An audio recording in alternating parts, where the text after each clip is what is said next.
Olá, você sabe qual conhecimento uma pessoa precisa possuir para ser capaz de desenvolver um trabalho científico? E como escolher com eficácia uma metodologia adequada para desenvolver esse trabalho? Essas perguntas são comuns a todos aqueles que iniciam o caminho de uma pesquisa em busca do conhecimento. O que pode ajudar você a respondê-las é entender como se faz a pesquisa científica nos diversos campos do saber. Na videoaula de hoje, você assistirá ao depoimento de alguns professores que lidam de perto com fazer ciência na sua área e entenderá o conceito, a importância e as características do método científico. Bons estudos!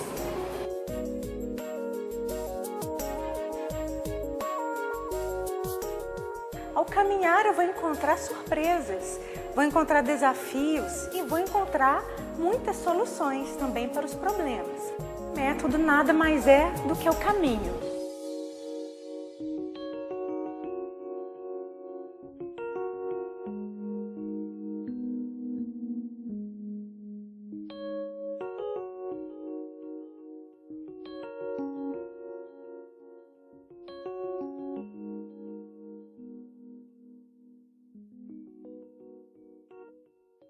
Eu posso dizer que o método é um conjunto de procedimentos estruturados, estabelecidos previamente para você trilhar, e através desse método você tem o principal objetivo da pesquisa, que é, na verdade, como encontrar as respostas à sua pergunta científica, como encontrar os objetivos que foram traçados.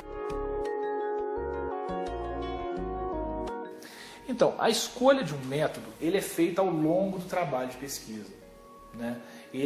O método, ele é feito a partir do que a pessoa tem disponível para poder desenvolver uma pesquisa. Dentro disso, né, dessa questão da escolha do método, nós temos que perceber que o método, ele se embasa numa concepção teórica, existe uma teoria, mas temos os instrumentos que nos permitem coletar os dados, que são as técnicas. Tem vários métodos que são mais adequados para algumas situações, mas você tem muitas situações que te permitem usar mais de um método. Então aí entram outras questões como, por exemplo, qual que é o conhecimento que você tem sobre aquele método de pesquisa, qual que é a sua possibilidade de estar compreendendo um pouco melhor aquele método. O tempo que você tem para desenvolver essa pesquisa, os recursos que você tem disponíveis para desenvolver aquela pesquisa. Então são toda uma série de questões que vão interferir na hora de você escolher o seu método de pesquisa, mas acho que o principal, sem dúvida, está naquilo que você quer pesquisar. De certa forma, aquilo já traz um certo suporte. E aí, nessa hora, que o referencial teórico se torna mais essencial ainda, porque ele, além de te dizer o que já foi feito, ele vai te dar também várias sugestões de como foi feito. A partir daí, você pode ou utilizar os métodos que já foram propostos ou, eventualmente, trazer algum método novo que já foi usado em outras áreas, você está trazendo aquele método para a sua pesquisa específica. Eu acho muito bacana quando a gente começa a fazer uma pesquisa, que é a questão da inovação.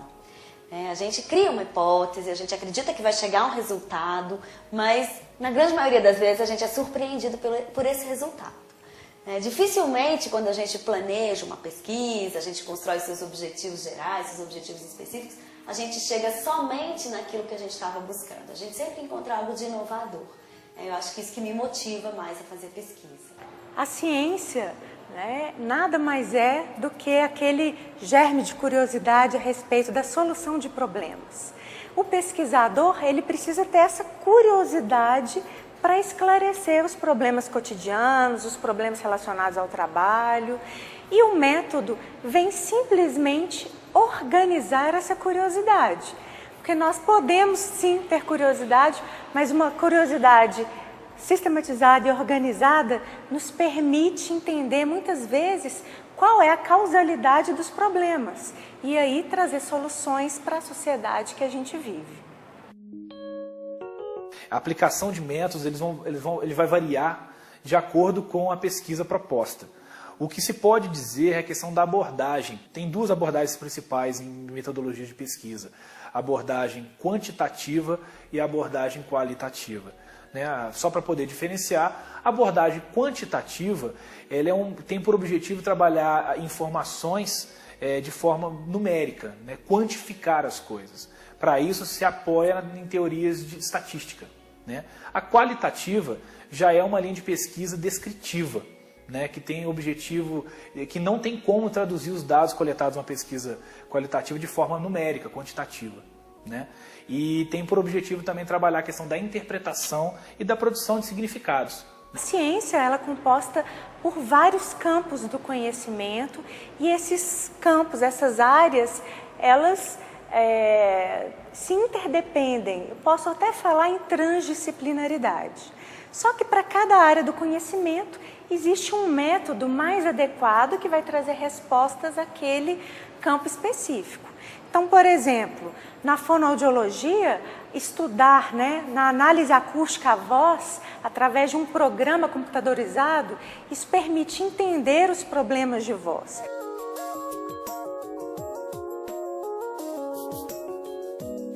Eu atuo na área da comunicação social, né, como professor, né, de curso de jornalismo, e atuo também, de certa forma, na área de artes, porque eu coordeno o curso de jornalismo cinematográfico, né? Então, de certa forma, o cinema, como dentro da academia, ele é ministrado dentro da Escola de Belas Artes, né? Inclusive onde eu me formei e fiz mestrado, que é na UFMG. Então, eu posso dizer que eu atuo nessas duas áreas, né? Sobretudo na comunicação social. Por ser uma área múltipla, as linhas de pesquisas também são múltiplas, né? Então, se pesquisa desde das teorias da comunicação, que desde lá de McLuhan, né, da Escola de Frankfurt, até hoje ainda existem várias correntes que estudam a questão da teoria da comunicação e que é muito relevante, uma vez que a comunicação vem mudando muito em consequência das inovações tecnológicas na área. E também a questão de pesquisando novas tecnologias de transmissão, novas tecnologias novas possibilidades de executar a profissão, né? Então, acho que é muito múltipla, desde a teoria também até a prática aplicada. É muito diverso isso aí. Eu sou bióloga, né? Eu trabalho com ciências biológicas e da saúde. Os cursos geralmente são análises clínicas, biotecnologia, técnicas de reprodução humana assistida, né? São dentro desses cursos que eu atuo mais especificamente. A gente da área de saúde, a gente costuma fazer a pesquisa de bancada. Então, a gente vai para o laboratório, a gente tem que montar os kits, tem que esperar os procedimentos, né, o tempo, tudo tem tempo, então você tem que cronometrar um pouco sua vida em relação ao projeto que você está desenvolvendo, né, e isso é muito gostoso, né, às vezes dá tudo errado, a gente tem que jogar tudo fora e começar de novo, né, mas eu acho que é isso que é o interessante da pesquisa, né, a gente está sempre buscando algo novo. Eu atuo hoje na área de finanças. Também a gente tem uma possibilidade de vários tipos de métodos, mas eu diria que parte significativa das pesquisas estão focadas na área quantitativa, né? Onde a gente tem essa necessidade de tentar calcular, tentar entender possíveis resultados numericamente, tentar mensurar esses resultados. Mas se você me perguntar, olha, só tem pesquisas quantitativas? Não, a gente tem muita pesquisa que é qualitativa, até porque às vezes a gente vai estudar não o número financeiro, mas o processo que gera esse número. Então esse processo ele tem uma natureza qualitativa. Ou em alguns momentos você não vai estudar o número ou o processo, mas a percepção que as pessoas têm sobre determinadas questões financeiras. Eu trabalho com educação, né, especificamente pedagogia, mas de uma maneira geral com educação e incluo aí as tecnologias. Eu sou professora de tecnologias, mas no sentido de como as tecnologias elas fazem parte do desenvolvimento do ser humano em termos educativos. Dentro da educação, nós temos a perspectiva da pesquisa qualitativa. Ao usar as técnicas de coleta de dados, uma delas que a gente usa é a elaboração de questionários para o levantamento de informações. Esses questionários são aplicados numa amostragem, né, depende do campo, depende dessa amostragem, e depois são quantificados. Então as perguntas são feitas e as respostas dos professores, dos diretores, enfim, dentro do campo, ou seja, qual for o campo que for, e eles são quantificados. Então eu falo que eu uso a pesquisa qualitativa com dados quantitativos. Então eu desenvolvi durante o mestrado uma pesquisa em relação sobre, na verdade, um cineasta mineiro chamado João Gonçalves Carriço. Nessa pesquisa eu até vivo colando o nome dela porque eu não consigo lembrar de cabeça. O nome da pesquisa é Uma Nova Versão, né? Análise dos elementos de ficção presentes nos cinejornais de João Gonçalves Carriço. O que eu tive o objetivo de fazer nessa pesquisa? Essa pesquisa eu tive o objetivo de verificar, eu percebi vendo os filmes de João Gonçalves Carriço que determinadas figuras políticas que apareciam nos filmes dele eram enaltecidas. Então, o que eu fiz? Eu busquei meios de poder verificar isso. Eu tive uma ideia de recorrer ao acervo de Juiz de Fora, um acervo, né, da prefeitura, que eles guardam jornais de outras épocas, jornais que não circulam mais, eles têm esse acervo de jornal. O João Gonçalves Carriço produziu entre 1930 e 1950. Então eu entrei em 2 ou 3 locais onde se guarda e fui correr atrás. Entendeu? Então, de certa forma, também eu posso dizer que teve uma metodologia de comparação, né? Porque depois que eu consegui encontrar nos jornais aquilo que estava sendo demonstrado no vídeo, eu comparei esses dois e consegui ver que minha hipótese se confirmava, né?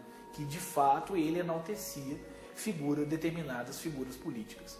Né? A minha pesquisa do mestrado foi logo que surgiu a Lei de Biossegurança, que falava sobre a utilização de células-tronco embrionárias para pesquisa.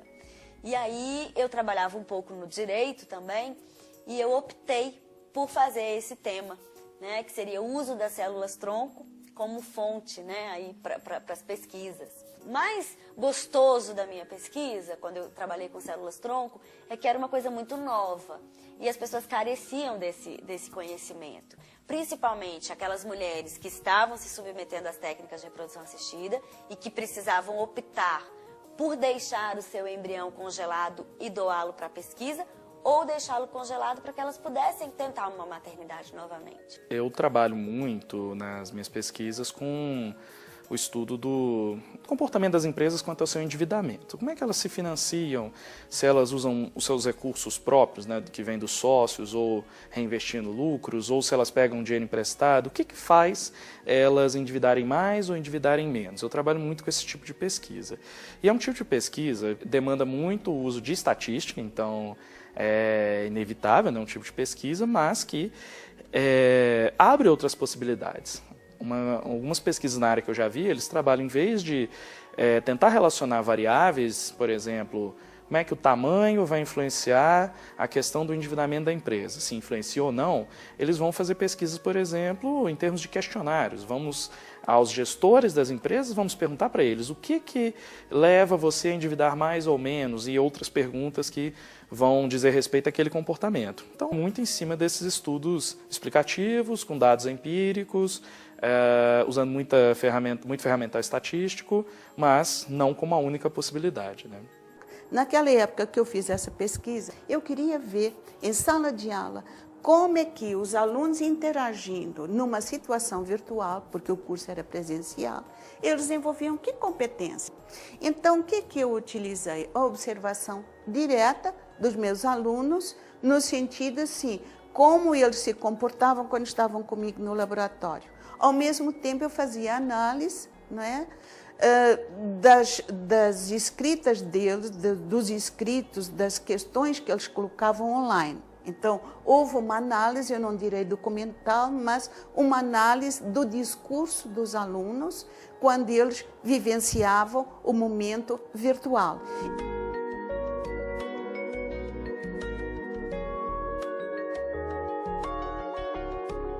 Eu acho que a vantagem que eu tive foi de ter um norte, de ter um caminho para seguir, sabendo que eu estava seguindo para algum lugar.